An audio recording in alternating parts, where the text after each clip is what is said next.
The movie Dune is set in the year 10,191. Humans have unfolded many secrets of the universe and now travel from planet to planet. Different planets have turned into different nations and are governed by a single Padishah emperor named Shaddam Corrino IV. The planets have houses with their respective dukes, who in turn follow the orders of the Emperor Shaddam.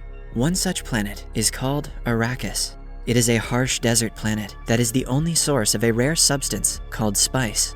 Spice is a valuable substance that extends human vitality and is critical for interstellar travel. Hence, Arrakis, despite its harsh conditions, is considered the most valuable planet in the known universe.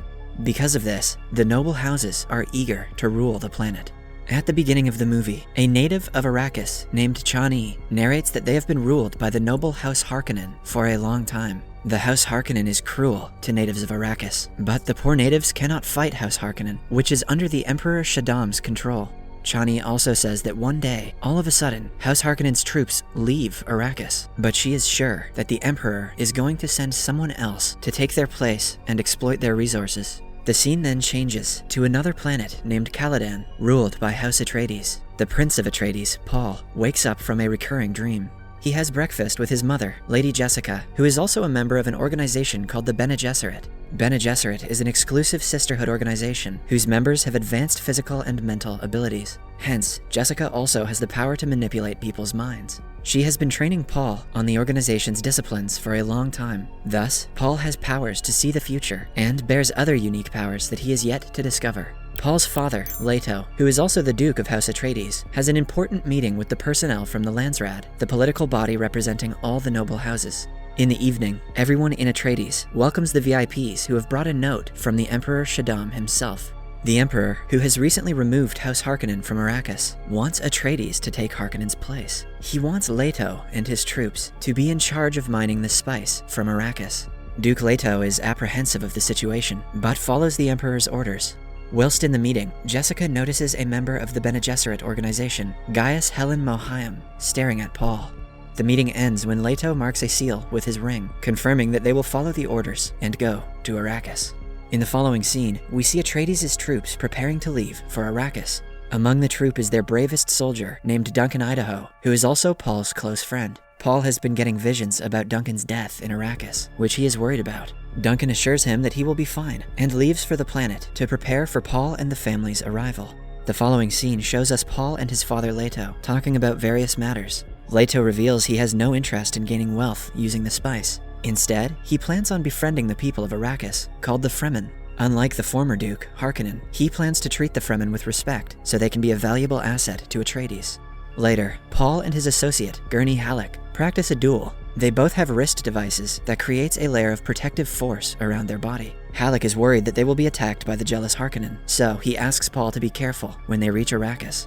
Elsewhere, in the House of Harkonnen, the former ruler of Arrakis, Baron Harkonnen, and his rogue nephew, Rabban, talk about their last ship leaving Arrakis, leaving the planet to the Atreides. Rabban belittles the Emperor for taking them off Arrakis and handing it to the Atreides. But he is surprised when the Baron reveals that the Emperor is actually planning on the Atreides' downfall because he is jealous of their growing popularity. The Emperor's plan is to kill Leto and all his men while they are mining spice in Arrakis. Back on Caladan, Jessica wakes Paul up and takes him to a doctor to get his vitals checked. It turns out that the Reverend Mother Gaius Helen Mohiam has come to know of Paul's visions and wants to check if he is the one they have been waiting for. She makes him put his hand in a box to test his impulse control, which he passes with great effort. After Mohiam leaves, Jessica tells Paul that the female organization, Bene Gesserit, has been steering politics for years from the shadows. They have also carefully been crossing bloodlines in order to give birth to the one man who will have the potential to save Arrakis from spice exploitation. It turns out the test Paul just passed shows that he is potentially the one they have been looking for, the Messiah of Arrakis.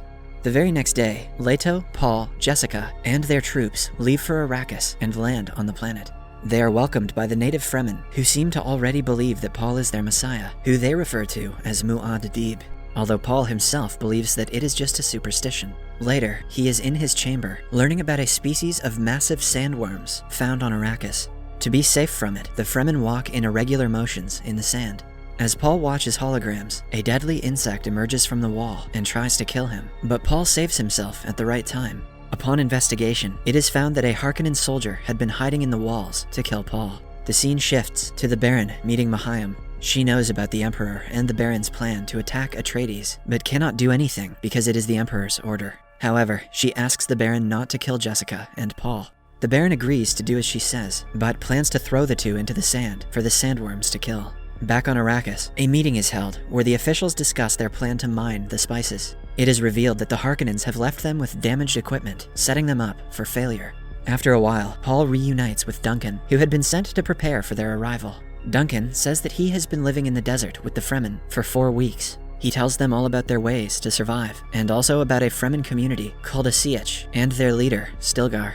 Stilgar has also come to meet Leto. Stilgar spits on the ground, which Gurney Halleck believes to be an insult, but it turns out to be a show of respect, as the body's moisture is the rarest commodity on Arrakis. Leto offers him to work together with the Atreides, but Stilgar belittles him for taking from their land without any return to the people. They separate on a good note, after Leto promises not to infringe upon their community. Before leaving, Stilgar looks directly at Paul and says that he recognizes him.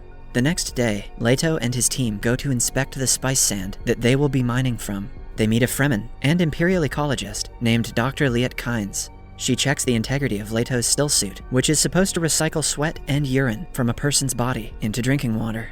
While checking Paul's suit, Kynes notices that he already knows the Fremen's way of wearing the suit, despite it being his first time. This makes her think of a prophecy that says their Messiah will know their ways of life, despite being from another land.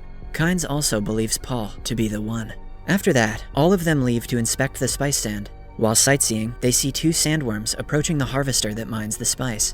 It seems to be a usual problem, as a carrier is sent to lift the harvester to get it out of the worm's reach. However, the carrier's anchor breaks, and it is unable to lift the machine. A crew of 21 are inside the harvester, who are about to be attacked by the worms. Leto thinks quickly and orders everyone to get their aircraft closer to the device and get the crew on board. They land on the sand minutes before the worm attacks and manage to save the crew. However, Paul gets a whiff of the spice in the process and gets a vision. When he returns home, he is still dizzy and the doctor concludes it is an allergy. However, Paul claims that he saw a Fremen girl in his vision and he knows it wasn't just an allergy. He also tells Jessica that she is pregnant, but Jessica dismisses it. The scene then shifts to the Imperial Army planet, where a battalion is being prepared to attack Atreides and kill Leto and his family. They are called the Army of Sardaukar, who are said to be the deadliest army in the known world. Back on Arrakis, the doctor brings Paul a medicine to help him with the allergies. But little does Paul know, the doctor has made a deal with the Baron, and the medicine will render Paul unconscious. Leto and Jessica are also given medicine for their sleep. Jessica takes it, but Leto doesn't. After a while, the army of Sardaukar attacks. Leto wakes up and realizes what is happening, but before he can do anything, the doctor hits him with a dart that slowly makes him unconscious. Outside, the Sardaukar army wreaks havoc in the place, taking the Atreides army by surprise. Since the Sardaukar is double in number and has several weapons, they soon overpower the Atreides, who have been made sitting ducks by the Emperor. At the same time, the doctor tells an injured Leto that the Baron has abducted his wife, so he had to do what he says. The doctor then takes off Leto's ring to give it to Paul. He also places a poisonous molar tooth in Leto's jaw, saying that if he bites hard enough, the tooth will secrete poisonous gas and will kill everyone around him.